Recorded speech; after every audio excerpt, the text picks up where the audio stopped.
Hoje nós vamos entrar na seção do livro de Jó, em que nós vamos focar no tema da fragilidade humana. A fragilidade humana. E eu quero louvar a Deus por duas verdades iniciais. Número 1, o poder de Deus se aperfeiçoa na nossa fraqueza.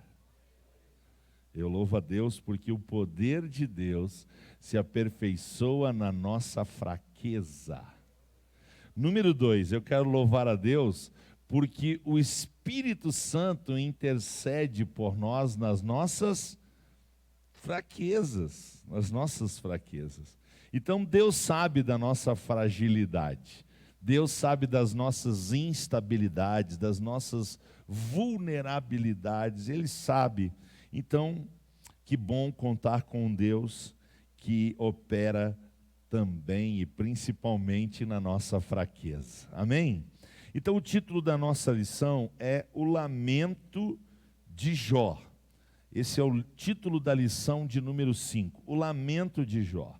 Nós vamos começar hoje a estudar a verbalização do gemido, da dor deste homem. Certo? Então, nós vamos passar a estudar a partir da lição de hoje, esse gemido, e também, a partir da semana que vem, vamos começar a estudar as teologias dos amigos de Jó, o que cada um pensava ao fazer as suas argumentações. O nosso texto áureo está em Jó capítulo 3, verso 24, porque antes do meu pão vem o meu suspiro, e os meus gemidos se derramam como água.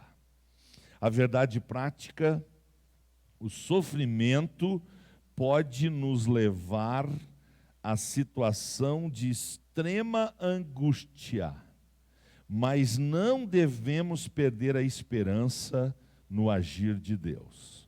A verdade prática tem como objetivo nos fazer lembrar que a gente precisa aprender a lidar com o sofrimento. Não ore para que a sua vida não tenha sofrimento. Essa é uma oração sem valor. Mas ore para que Deus te dê sabedoria para lidar na hora do sofrimento. Então, é isso que fala a nossa verdade prática. Vamos à leitura bíblica.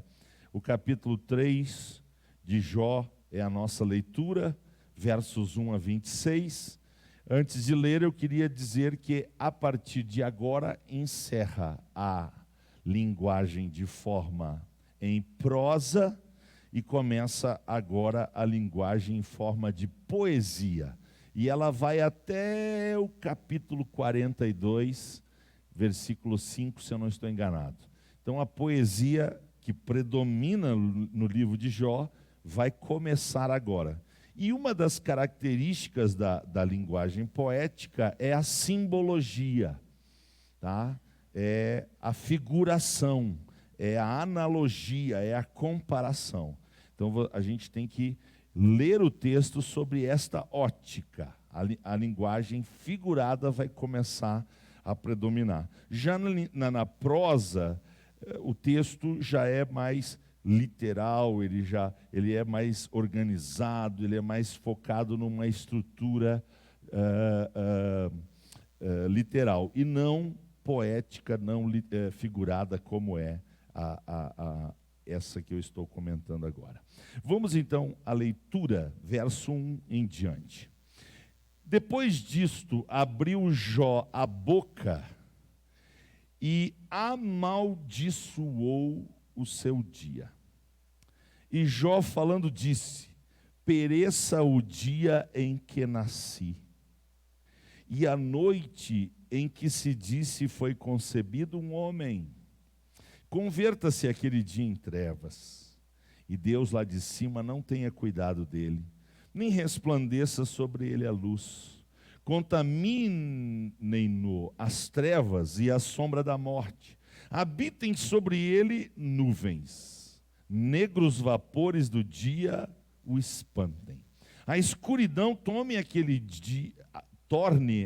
dia noite, e não se goze entre os dias do ano, e não entre no número dos meses. Ah, que solitária seja aquela noite, e suave música não entre nela. Amaldiçoem-na aqueles que amaldiçoam o dia, que estão prontos para fazer correr o seu pranto. Escureçam-se as estrelas do seu crepúsculo, que espere a luz e não venha, e não veja as pestanas dos olhos da alva. Porquanto não fechou as portas do ventre, nem escondeu dos meus olhos a canseira. Por que não morri eu desde a madre, e saindo do ventre não expirei? Por que me receberam os joelhos? E por que os peitos para que mamasse? Porque já agora jazeria e repousaria. Dormiria e então haveria repouso para mim. Com os reis e conselheiros da terra, para si edificavam casas nos lugares assolados, ou com os príncipes que tinham ouro, que enchiam as suas casas de prata, ou com o aborto oculto, não existiria. Como as crianças que nunca viram a luz, assim os maus cessaram de perturbar, e ali repousaram os cansados. Ali os presos juntamente repousam, e não ouvem a voz do exator. Ali está o pequeno e o grande, e o servo fica livre de seu senhor. Porque se dá luz ao miserável e a vida aos amargurados de ânimo, que esperam a morte e ela não vem, e cavam em procura dela mais do que tesouros ocultos, que de alegria saltam e exultam achando a sepultura. Porque se dá luz ao homem cujo caminho é oculto e quem Deus o encobriu? Porque antes do meu pão vem o meu suspiro, e os meus gemidos se derramam como água. Porque o que eu temia me veio, e o que receava me aconteceu. Nunca estive descansado, nem sosseguei, nem repousei, mas veio sobre mim a perturbação. Pai, nós agradecemos a leitura da Tua palavra, a presença do Teu povo na Tua casa. Oramos para que a porta da palavra esteja aberta e repouse sobre nós o espírito de sabedoria, de conhecimento, de discernimento, de revelação da Tua vontade, no nome de Jesus. Amém. Obrigado, irmãos. Glória a Deus, glória a Deus. Muito bem, vamos então ao estudo da nossa lição de número 5. Entendendo, meus irmãos, que a postura de Jó é uma postura extremamente compreensível. O que a gente não pode esquecer? A gente não pode esquecer que, por exemplo, ele está extremamente doente. Extremamente doente. Ele está tendo febres altíssimas, ele está sentindo dores terríveis, ele fisicamente está na capa da gaita, está um bagaço. E emocionalmente ele está terrivelmente abalado pela sepultura, pelo sepultamento de seus 10 filhos. E financeiramente, totalmente quebrado. Como eu disse semana passada, além de não ter mais nada agora, ele ainda precisa sustentar ele, a esposa e pelo menos 4 funcionários que da noite para o dia, como ele, ficaram sem trabalho e sem renda, obviamente. E ele até fala da voz do exator, né? Os cobradores, aqueles que vêm para que se cumpram as leis. E diante dessa situação extrema e tudo junto, lembremos-nos disso também. Jó não está passando um período de uma fase de problemas com a morte, outro período de fase de problema financeiro e outro período de enfermidade. Não, ele está passando tudo ao mesmo tempo. Então a gente tem que lembrar isso, porque isso nos ajuda a entender que nesse aperto, o comportamento dele está dentro de uma normalidade. Ele já conseguiu ficar 7 dias em silêncio, né? Ele conseguiu ficar ali só gemendo, refletindo, e tenho certeza que tudo que Jó queria era a voz de Deus. E o que Deus decide fazer?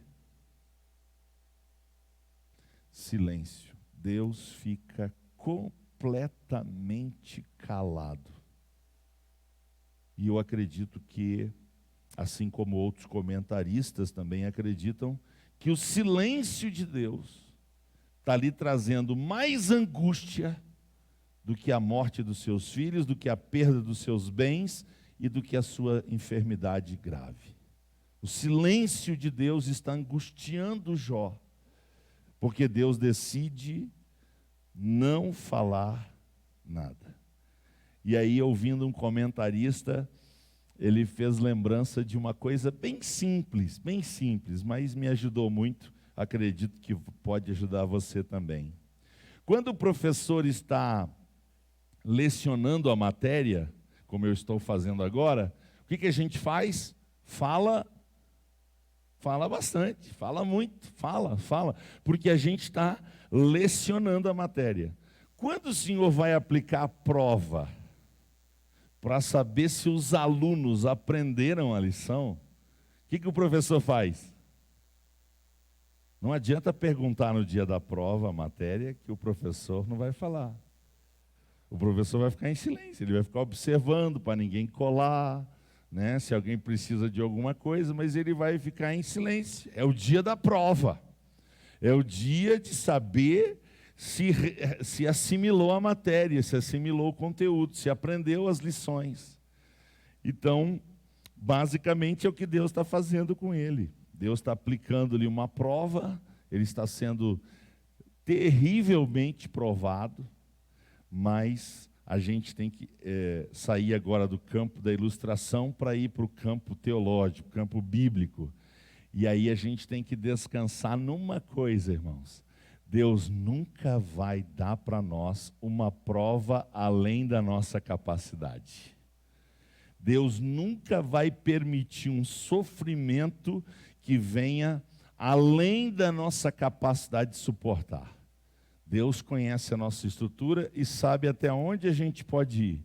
Então, se Deus decide falar no momento em que Ele decide falar e decide agir no momento em que Ele decide agir, é porque Deus sabia que ali tinha chegado o limite de Jó e que agora então Ele vai mudar a sorte dele. Amém? Outra coisa muito importante a gente lembrar nessa introdução, irmãos, muito importante a gente lembrar nesse momento, é que nós sabemos o fim de Jó. Nós sabemos. Mas Jó, enquanto está passando pelo sofrimento, ele não sabe de nada. Ele não sabe por que está acontecendo tudo aquilo. Ele não participou daquela reunião na dimensão espiritual. Ele não sabe da conversa entre Deus e Satanás. Ele não sabe que ele está fazendo parte de um desafio em que Deus, elogiando ele, valorizando o seu comportamento, sua atitude, demonstrando extrema satisfação pela vida de Jó,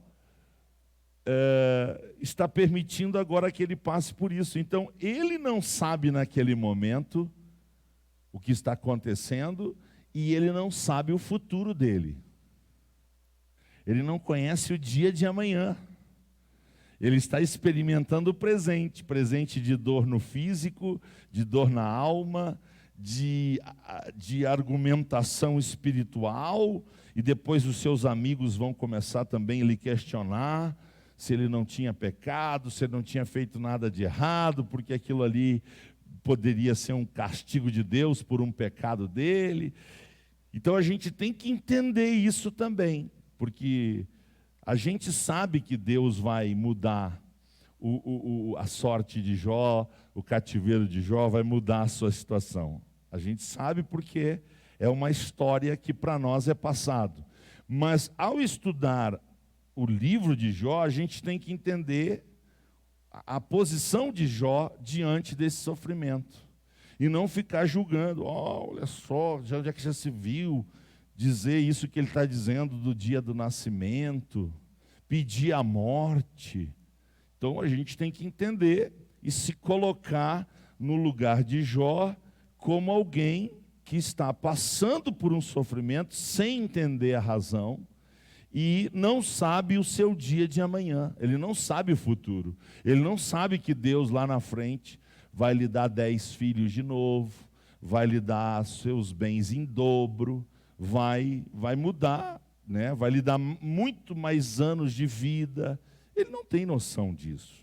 Então a gente precisa entender por que Jó está falando o que está falando, agindo como está agindo. Fica claro isso para você? Diga sim. Outra coisa importante aqui é que a gente está acostumado a ler Jó 1, 2 e 42. O que a gente lê sobre o livro de Jó? Capítulos 1, 2 e já pula lá para o 42. De forma geral, a gente não lê todo o livro. A gente não se debruça sobre todo o livro. A gente não tem a paciência de estudar todo o livro. E a escola bíblica vem com essa proposta de, se a gente não vai estudar todo o livro em detalhes, em 13 lições a gente vai ter um belo de um apanhado geral sobre este livro tão importante.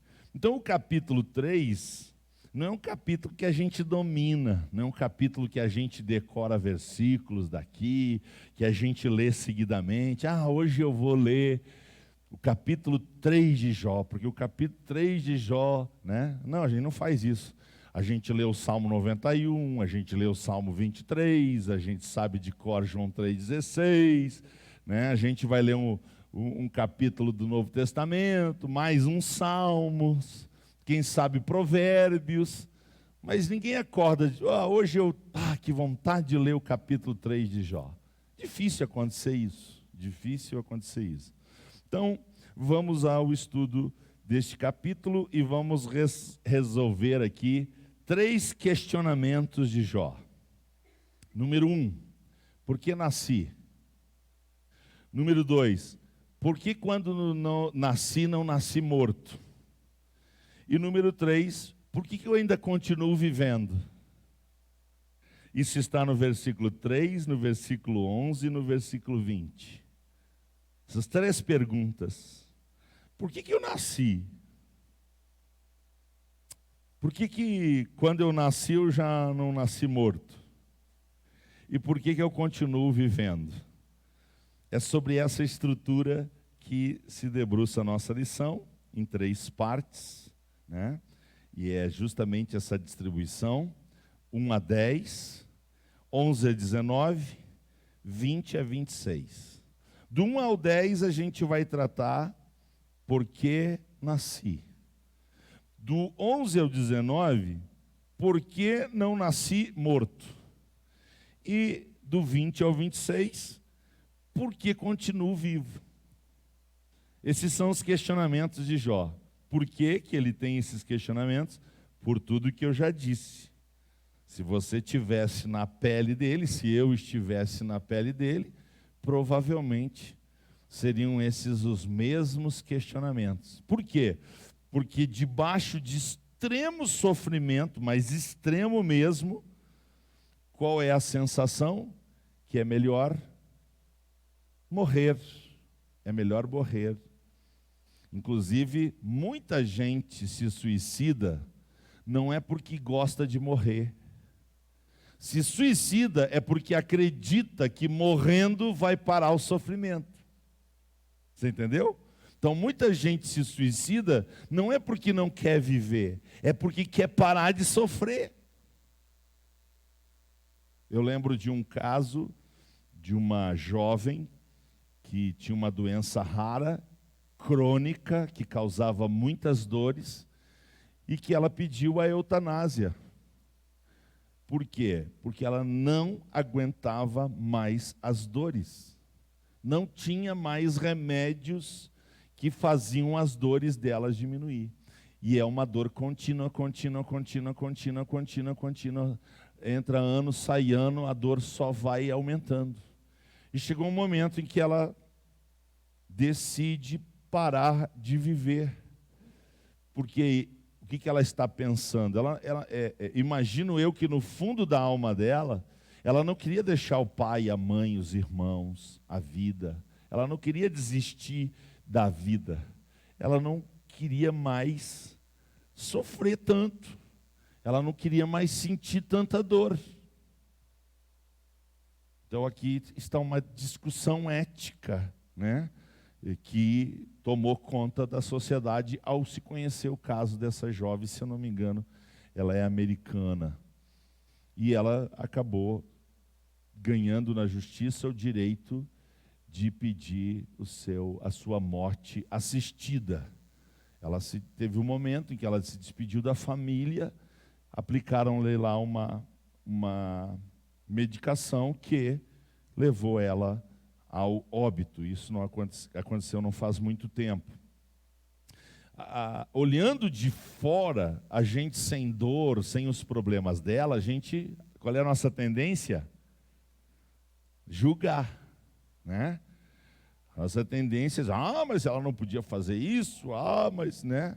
Então, a gente se manifesta.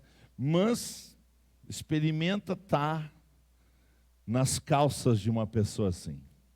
Então, é nesse exercício que a gente tem que fazer. A gente tem que se colocar no lugar de Jó. E eu disse semana passada que fazer isso é muito difícil, porque perder 10 filhos no mesmo dia, quando é que isso se repete? Quando é que isso acontece? Toda hora? Não. Então, só pela questão dos 10 filhos, nem contando a questão de saúde e de finanças, já é muito difícil, é inimaginável.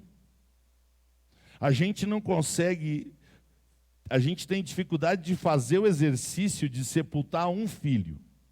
Pai, e se meu filho morresse, como é que eu ia agir? Como é que eu ia continuar vivendo? Como é que ia ser o momento do sepultamento? Difícil fazer esse exercício, né? Só de imaginar. Agora imagine experimentar isso.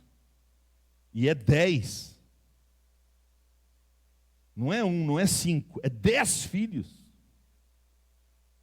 Então, sob esta ótica de se colocar no lugar de Jó, é que a gente tem que entender por que ele está amaldiçoando o dia do nascimento dele, ele está pedindo a morte, né? Entenda, por favor, ele nunca, não tem um texto que dá a entender que Jó trabalha com a hipótese de suicídio. Tá? Isso tem que ficar bem claro aqui. Não existe a hipótese de Jó estar trabalhando com suicídio. Ele não pensa nisso. Outra coisa importante aqui no ponto de número 1 que nós já entramos, é que Jó em nenhum momento insinua amaldiçoar o que ele está amaldiçoando? Ponto número 1. O dia que ele está fazendo um contraponto, porque o dia do nascimento é um dia de alegria, pelo menos na nossa cultura, né? Porque existe uma cultura que quando uma criança nasce, eles choram. E quando essa criança vira um adulto, ou vive lá o tempo que for e morre, eles fazem uma festa. Você sabia que tem essa cultura no mundo? Tem um lugar onde quando um ser humano nasce, eles choram muito. Mas quando morre, eles fazem uma festa. Interessante, né? Mas a nossa cultura é nascimento de filho, uau, é festa, é glória, né? É o que está vivendo o Carlos e a Rose, por exemplo, né? Para não citar outros casos. É um momento singular de emoção, a gente fica mais sensível, né? Ah, que coisa boa. Então ele está fazendo um contraponto. Ele está detestando esse dia. Ele está, puxa, por que eu nasci? Por que me concebeu meu pai e minha mãe? Então, essa é a crise que ele está passando. Por quê? Porque ele está passando por muita dor, é uma dor profunda. E aí ele vai usar a linguagem poética para expressar toda essa carga emocional que ele está vivendo. Toda essa carga emocional que ele está vivendo. Então ele está debaixo de muita dor, muita angústia, e nesse momento ele lamenta o dia que ele nasceu. Por quê? Porque quando ele lembra desse dia, ele não se sente bem, tá? Então, é importante. Subponto 2 diz que em lugar da memória viesse o esquecimento. É nesse sentido que ele está amaldiçoando, porque ele não consegue sentir prazer em estar vivo. Ele só consegue sentir dor, angústia, tristeza. Pensa nos filhos, chora. Pensa nos problemas financeiros que ele não estava acostumado a ter, porque ele era o homem mais rico, dor, chora. Pensa na mulher que está deprimida, que está fora de si, desesperada, chora. Pensa na dor física que ele está sentindo, chora. A sua alma está gemendo, a sua vida está debaixo de muita dor. E a gente pode experimentar isso. Claro que por misericórdia de Deus, nunca na intensidade de Jó e nem no tempo de Jó, que foi tudo junto. Mas separadamente a gente passa por momentos de tribulina aqui na terra, sim ou não? E o que a gente precisa entender? Que Deus falou do dia mau para nós. Deus não esconde que na nossa trajetória vai chegar o dia mau. Ele não esconde isso, certo? Ele não esconde isso, que vai chegar para nós o dia mau. Então o que disse Jesus? Que aqui na terra, no mundo, nós teríamos... Ele disse, o mundo vai odiar vocês, vocês vão ser perseguidos por causa do meu nome, mentindo vão dizer todo mal contra vocês, vocês vão sofrer. 2 Timóteo 2,3, vamos ler.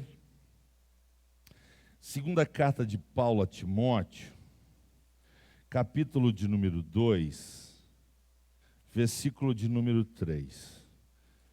Paulo está falando a um jovem filho na fé. Segunda carta de Paulo a Timóteo, capítulo 2, verso 3. Ele disse assim: goza comigo as coisas boas da vida cristã, porque nós fomos convidados para um piquenique. Não está escrito isso? Só que tem alguns crentes que parece que lê a Bíblia assim. Se não tiver piquenique, beiço caído. Se não tiver festa, não tem culto, não tem paz do Senhor, não tem cara alegre. O que foi que ele disse para o seu filho? Meu filho, lá no versículo 1, né? Tu, meu filho, agora o versículo 3, meu filho, sofre, pois comigo. O que? As aflições. Porque você tem que ser um... Qual é a ideia aqui? Que a igreja é um hospital? Qual é a ideia aqui? Que a igreja é um hospital? A igreja é um quartel-general. É um quartel de guerra. É um lugar de treinamento. É um lugar de disciplina. E aí como é que os soldados vão ser preparados para a guerra? Fazendo massagem? Tomando suco de laranja num dia, de melancia no outro, de moranguinho no outro. É assim que se prepara soldado? Não. Eles têm que rastejar no barro, têm que ficar horas e horas e horas sem comer, têm que aprender a passar frio, ficar sem banho, têm que fazer exercícios até a exaustão, até não conseguir mais encontrar força muscular, e ainda assim o comandante, vamos, soldado, vamos, o que está acontecendo? O camarada está aqui, não consegue mais nem caminhar. Vamos correr, vamos, você está no treinamento, meu amigo, vamos lá. Não tem mole não. Por quê? Porque é a mentalidade de guerra, a mentalidade de combate. E quando nós viemos para Jesus, a gente é alistado numa guerra. Só que, infelizmente, há um outro discurso em muitos púlpitos com o lema: pare de sofrer. Venha para Jesus, você não vai mais ter problema financeiro, você não vai mais ter problema de saúde, Jesus vai curar tudo, Jesus vai resolver tudo, a sua vida vai virar uma maravilha. Quem não quer isso? Você conhece alguma pessoa de sã consciência que não quer isso? Esse Jesus todo mundo quer. Só que o dia a dia, a pessoa vai descobrir que não é bem assim. Não é que Jesus enganou essa pessoa. É que essa pessoa se deixou enganar por um discurso não autorizado por Jesus. O que Jesus disse? Jesus disse que tem céu? Tem céu. Jesus disse que tem coisa boa? Tem coisa boa. Mas Jesus disse: se alguém quiser vir após mim, negue-se a si mesmo. Tome sobre si o quê? Uma mochila de viagem e vamos fazer turismo pelo mundo. Foi isso que ele disse? Tome sobre si uma cruz. Cruz é sofrimento, cruz é morte, cruz é renúncia, cruz é entrega, é resiliência, é capacidade de sofrer. Para quê? Para alcançar um bem maior, um propósito maior, mais elevado. Então a promessa de não sofrer, não morrer, não ter dificuldades na área financeira, familiar, não ter, é céu, é lá. Nesse sentido, Paulo disse: para mim o viver é Cristo, é viver na batalha, no bom combate. E o morrer? É louco, porque aí da morte para o céu é, como a gente brinca, 2 palitos.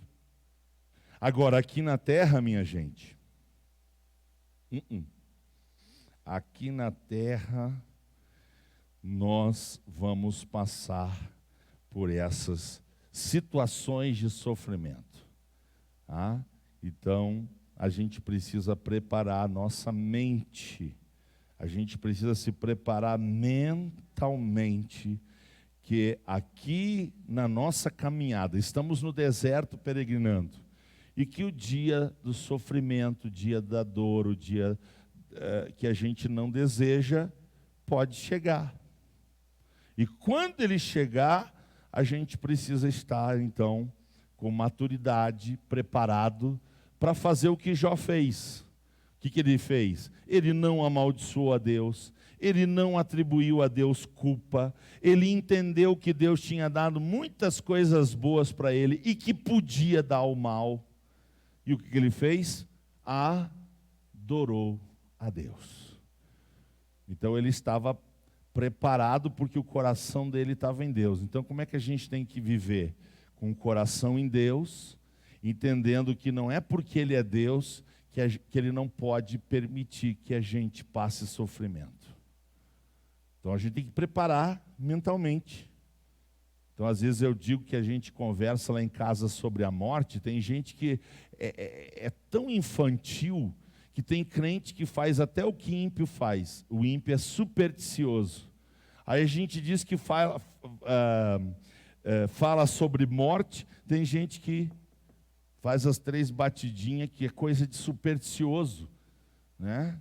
Coisa de Não, a gente tem que falar sobre morte, sim, porque a morte faz parte da vida. Você sabia que você está morrendo? Então eu gosto da expressão que diz, morrendo e aprendendo. Gosto muito mais dessa expressão do que da outra. Nós estamos morrendo e aprendendo, nós estamos em processo de morte, irmãos. Nós estamos indo para o encontro dela. Qual é a melhor maneira de enfrentar a morte? Ignorando ela? Fazendo mentalidade de fantasia? Aí quando ela vem, aí é aqueles fiascos. Gritam, choram desesperadamente, quer se jogar dentro do caixão e começa a dizer aquelas bobagens. Por que comigo, Deus? Por quê? E aí começa a questionar a bondade de Deus, começa a falar bobagem. Por quê? Porque demonstra que não estava preparado para morrer. Para morrer.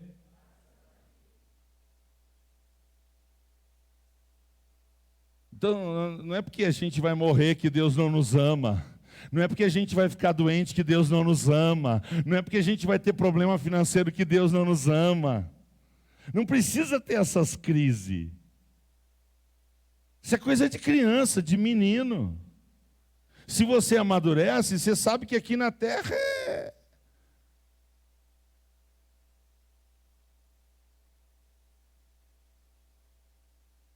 Então, eu quero conduzir vocês para Filipenses. A gente tem que pedir para Deus o que está escrito no versículo 11 do capítulo 4. Você está numa escola. Diga para Deus que você quer aprender. Aprender o quê? Filipenses 4 e 11. Contentar-me com o que a vida me dá.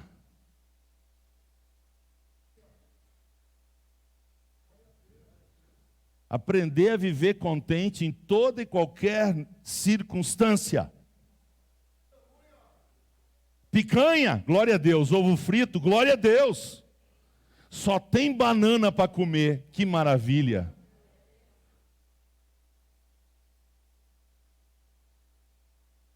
Vamos comer num restaurante legal. Aleluia, glória a Deus, não é pecado não.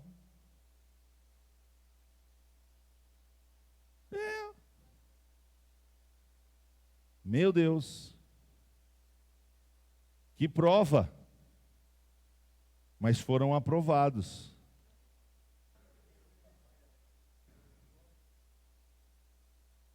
Então é isso, irmãos, nós temos que estar preparados. É a vida. Jó é fiel? É. Jó é temente a Deus? É. Ele é íntegro? Claro que é. O próprio Deus está dizendo. Mas agora está passando os perrengues que qualquer ser humano passa. Ele está em cima da cinza, irmãos. Ele está no monturo. Ele está no lugar mais desprezível da cidade. O homem mais rico da cidade agora está no lugar mais... Imagine que o homem mais rico de Vacaria agora está sentado no lixão, no meio dos corvos, dos urubu, pedindo a morte. É brincadeira?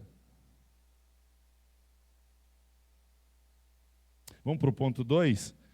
Por que não nasci morto?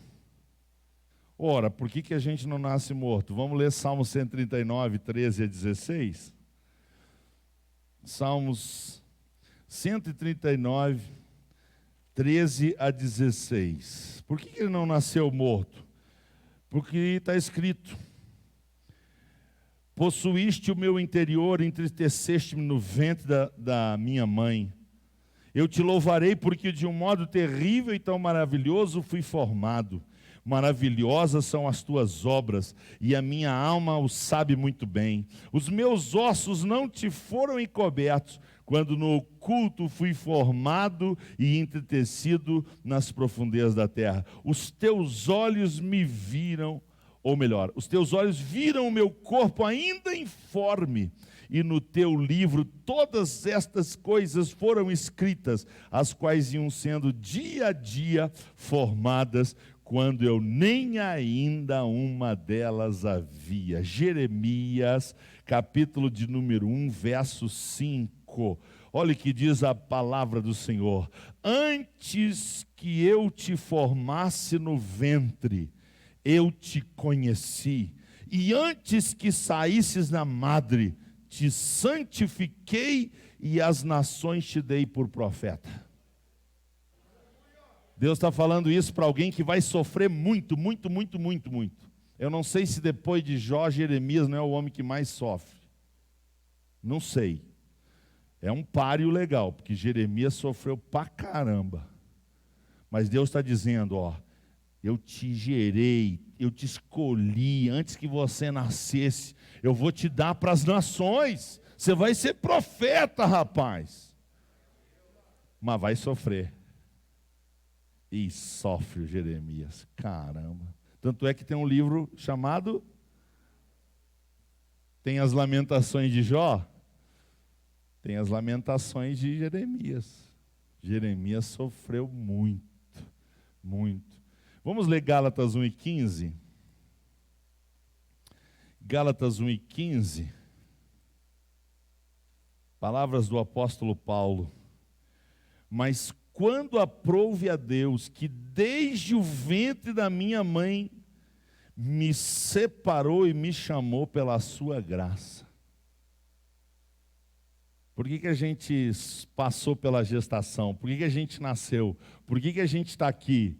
Porque existe um propósito para isso.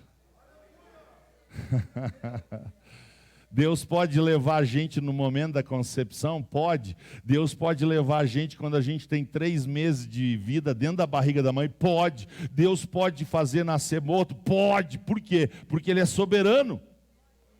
Deus pode levar com 6 mesinhos de vida, 9 mesinhos, 2 aninhos, 5 aninhos. Ele pode, Ele é soberano. Ele dá vida a quem quer, Ele tira.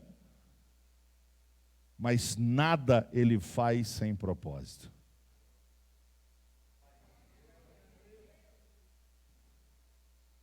Então, Jó está no seu delírio, e ele então está questionando por que ele não nasceu morto, por que ao nascer ele não morreu. Ora, porque Deus tem um propósito. Eu gosto muito de Provérbios 19:21, vamos ler? Gosto muito desse texto. Provérbios 19:21. Por que Deus me preservou até agora?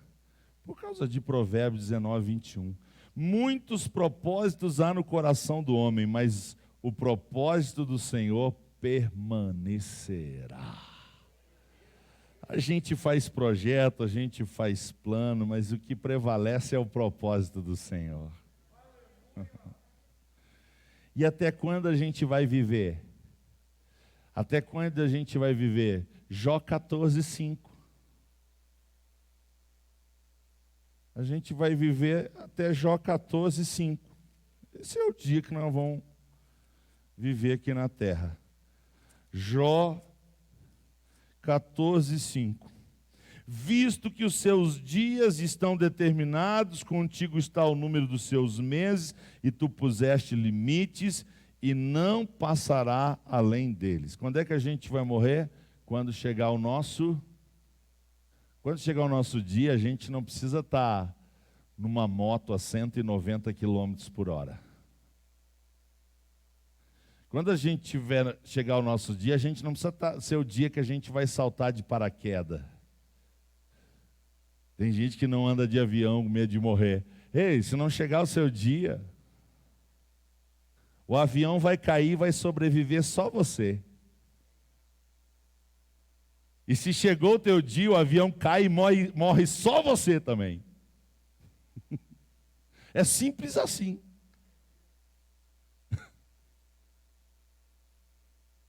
E é assim que a gente tem que encarar a vida. Aproveitando esse dia que nos deu o Senhor, que se chama hoje.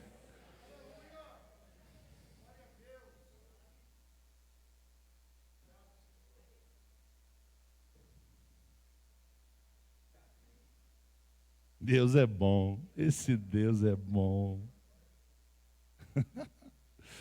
Vamos para o ponto 3, que daqui um pouquinho a hora chega. Muito bem, outro questionamento dele, por que eu continuo vivendo? Por que eu continuo vivendo? Interessante, né? Continuo vivendo, ora. Continuo vivendo porque Deus quer. Porque Ele tem propósito, porque Ele é soberano, né? É por isso que a gente continua vivendo.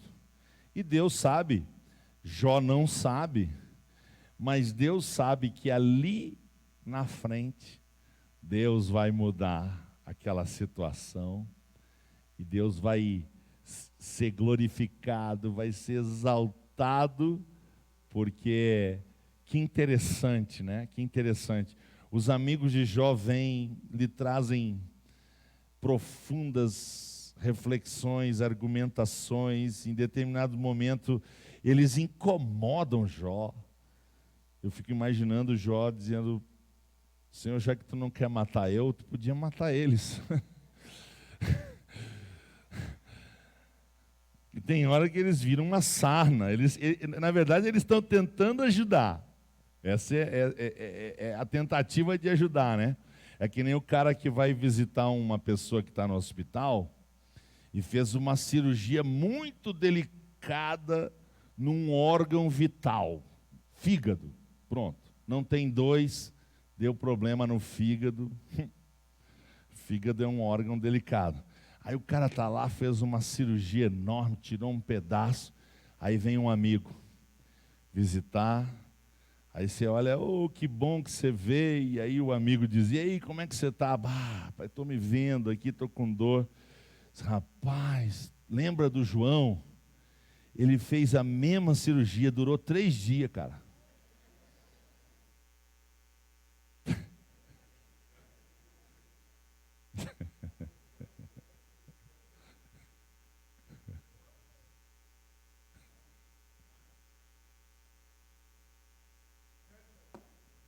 Fica em casa, cara. Mas ele foi lá, ele quis ajudar, ele quis lá visitar meu amigo. E assim estavam os amigos de Jó. E aí, meus irmãos, a gente sabe o fim, Jó não sabe, né? Jó vai começar a orar pelos seus amigos. E ele começa a orar pelos seus amigos. E enquanto ele está orando pelos seus amigos, Deus disse, agora. Agora eu vou mudar tudo esse negócio. Então olha a graça que tinha no coração desse homem. É uma coisa extraordinária. Mas lembremos-nos que nós estamos estudando o capítulo 3, né? E no capítulo 3, ele está, primeiro, lamentando. Segundo, ele começa a reclamar. Veja o risco que ele está correndo. Porque da reclamação para a murmuração é um tapinha. Então ele está... Primeiro ele lamenta o dia que ele nasceu. Depois ele começa a reclamar porque que não morreu quando nasceu. E ele continua nesse discurso, no versículo 20, por que se dá luz ao miserável e a vida aos amargurados de ânimo que esperam a morte? Então ele está em crise, ele está em crise. E nessa crise, ele está correndo riscos aqui de escapar para a murmuração.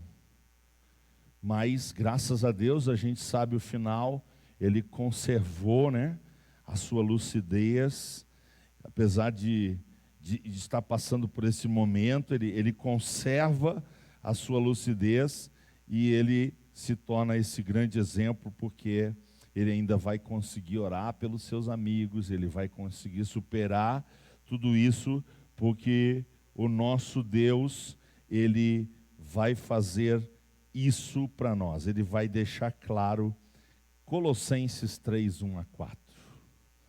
Vamos ler esse texto? Muito importante. Em todo tempo a gente tem que viver isso. Mas você está na prova, meu irmão? Está na prova, minha irmã? Colossenses 3 e 4. 3 vezes ao dia, em doses bem forte. Não põe água, não põe nada, toma assim meio na essência mesmo, vai ajudar muito. Porque olha só, portanto, se já ressuscitastes com Cristo, buscai as coisas que são de onde Cristo está. Pensai nas coisas que são de e não nas que são da, porque já estáis mortos e a vossa vida está escondida com Cristo em Deus. Quando Cristo, que é a nossa vida, se manifestar, então também vós vos manifestareis com Ele em glória. Qual é a melhor atitude na hora da prova, do sofrimento, da dor, da tribulação? Pensar no céu. Vai acabar, eu vou passar, eu vou passar, eu vou passar, eu vou passar. E se a gente pensa no céu, o Espírito Santo vai ficar dizendo, não desiste, não desiste, não murmura, não reclama, não volta atrás, continua, vai passar, vai passar. Então a gente precisa fazer esse exercício de pensar nas coisas que são de cima. Por quê? Porque o que disse Jesus? Quem sabe Mateus 28 e 20 de cor aí, por favor? Sem abrir Bíblia. Mateus 28 e 20. Quem lembra?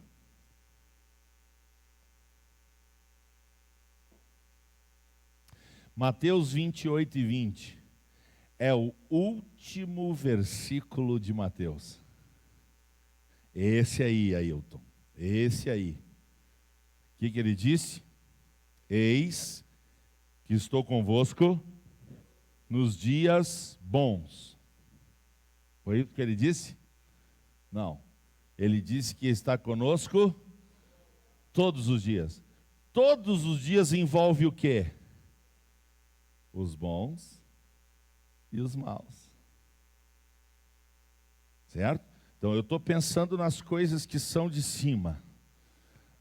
Nunca mais dor, nunca mais choro, nunca mais angústia, nunca mais separação, nunca mais morte, nunca mais violência, nunca mais medo, nunca mais nada, só coisa boa. Eu estou pensando no céu, no céu, no céu. E aí eu me lembro que Ele está comigo. Por que é importante lembrar que Jesus está comigo? Porque ninguém sofreu mais do que Jesus. Sabe o que a Bíblia diz? Eu queria ler antes de terminar. Daqui um pouquinho nós já vamos parar. Vamos ler Romanos 8. Esse texto é grandioso. Romanos capítulo 8 vai dizer uma coisa muito grandiosa. Romanos capítulo de número 8, versículo 32. Depois de falar aquela coisa que a gente sabe de cor, né? Se Deus é por nós, maravilhoso isso, né? Mas olha que Deus que é por nós. O Deus que não poupou o seu próprio filho, antes o entregou por nós. Sabe o que Isaías profetizou? Que Deus Pai viu o sofrimento do seu filho. Ele viu o seu filho sendo esmagado, que nem a oliva é esmagada no moinho, que nem a uva é pisada no lagar. Ele viu Jesus sendo moído por nós. E sabe o que a Bíblia diz? Que isso foi agradável a ele. Isaías viu isso, irmãos. Ele viu o pai se alegrando de ver o seu filho. E está aqui. Ele não poupou o seu próprio filho. Ninguém sofreu mais do que Jesus, irmãos. Na matéria sofrimento, Jesus é tudo. Então, se eu lembro que Ele está comigo, aquele que passou por tudo, Ele passou por tudo e Ele está comigo, Ele vai ser poderoso para me levar até o dia determinado. Isso não consola? Isso não anima? Isso não dá força? Então a gente tem que demonstrar que a gente é crente de verdade, irmãos, não é nas boas. É na hora do sofrimento, na hora da dor. Porque na hora da dor, Deus separa quem é quem. Deus revela quem é quem. No dia da festa, ei! Então o que disse o sábio? É melhor ir na casa do luto do que na casa do banquete. Como é que pode? Sabe o que ele disse? É melhor o choro do que o riso. Como pode isso? Porque o sofrimento é didático, irmãos. O sofrimento é didático. Deus ensina quando a gente está sofrendo. Deus ensina muito mais quando a gente está sofrendo do que quando a gente está passando os dias bons. Mas Ele permite que a gente passe por esse sofrimento. Sabe por quê? Porque Ele quer o nosso crescimento, o nosso amadurecimento, e Ele quer ser glorificado em nós e através de nós. Não foi o que aconteceu com Jó? Por que a gente está estudando Jó? Porque Jó venceu, Jó superou. E Deus tinha o propósito de que o exemplo de Jó, a vida de Jó, e é assim que nós vamos terminar a nossa aula. Por favor, Tiago, quem achar Tiago pode ficar de pé já. Os músicos, por favor, já podem se posicionar. É aqui que a gente vai terminar.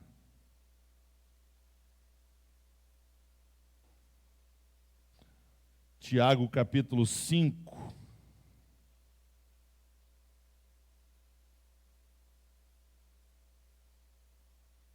Versículo de número 11,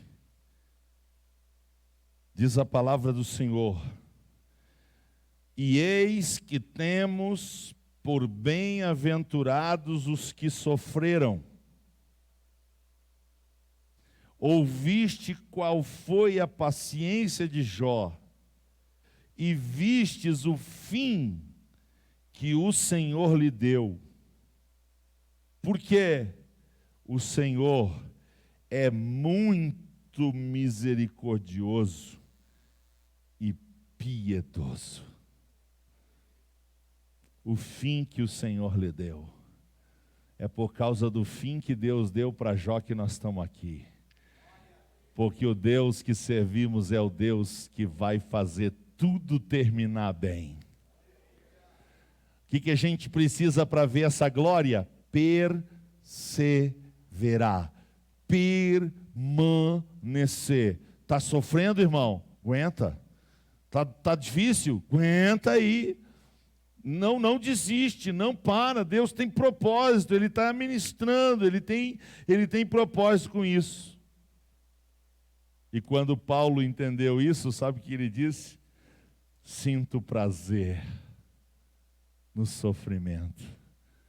Por quê? Porque ele descobriu que quando ele estava fraco, então ele era... Porque o poder de Deus se aperfeiçoa na nossa... Então Deus vai permitir uns espinhozinhos na carne. Deus vai permitir. Sabe para quê? Para dar umas murchadas em nós. Nós temos uma tendência de dar uma manchada, né?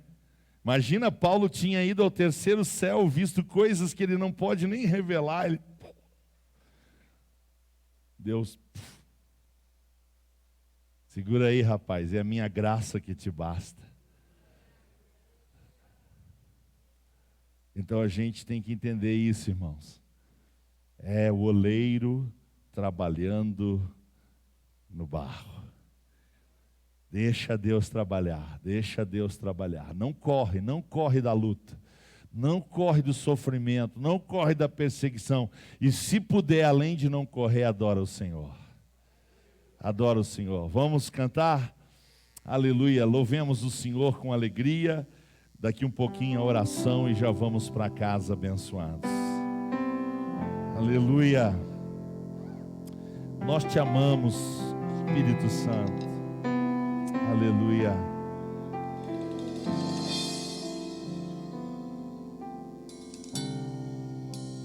Perto quero estar, junto aos teus pés. Busque o Senhor, busque o Senhor. Pois prazer maior não há que me render e te adorar. Oh Espírito Santo, tudo que há em mim entregue ao Senhor. Quero te ofertar. Entrega ao Senhor, entrega ao Senhor tudo, entrega tudo, confia nele. Mas ainda é pouco, eu sei. Ele vai fazer. Se comparado ao que ganhei, não sou apenas servo, teu amigo me tornei. Se você crê, declare. Te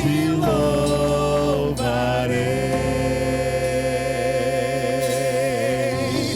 Não me importam as circunstâncias,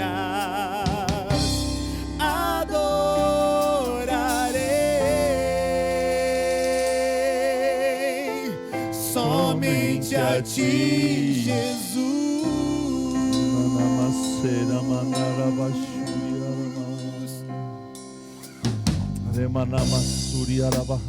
Perto quero estar, junto aos teus pés. Pois prazer maior não há que me render e te adorar. Renda-se, renda-se. Tudo que há em mim Entregue ao Senhor. quero te ofertar,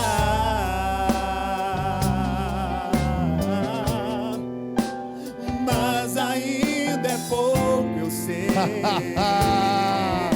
A vitória é nossa. Se comparado ao que ganhei, Glória a Deus. não sou apenas servo, teu amigo me tornei. Levante os braços, levante as mãos para adorar. Te louvarei. Não importam as circunstâncias,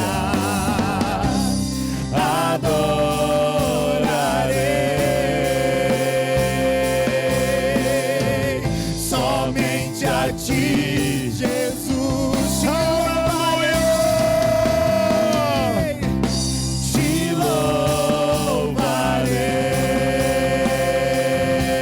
louvarei. Não importam as circunstâncias, adorarei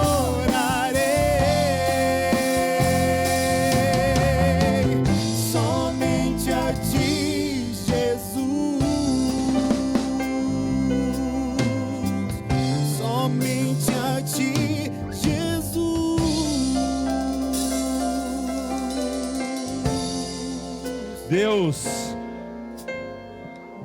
Tu deu, Tu podes tomar. Tu nos dá o bem, Tu podes nos dar o mal.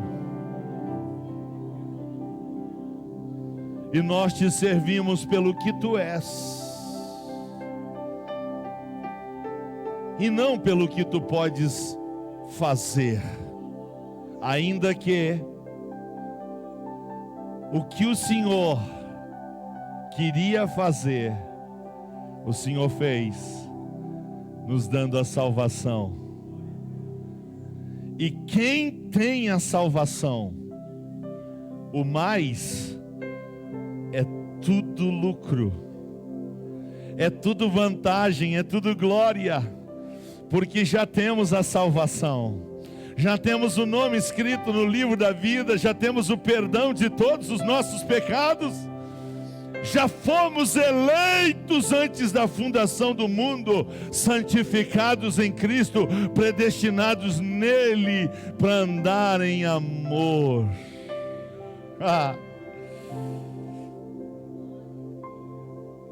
Obrigado, Deus, mais uma vez.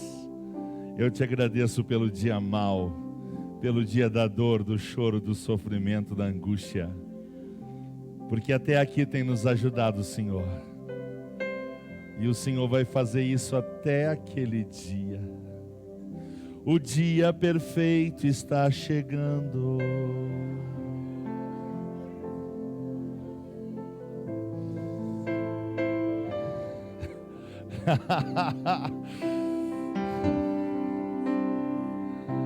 O choro pode durar uma noite,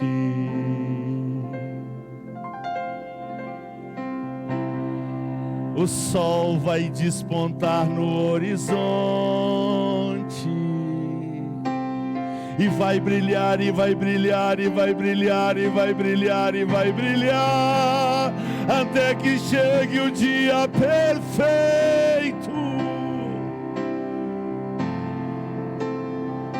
Morte, choro, tristeza e dor nunca mais. Por isso, Deus, aqui no deserto eu quero te adorar, aqui na prova eu quero te adorar, no meio da dor e da angústia eu quero te adorar.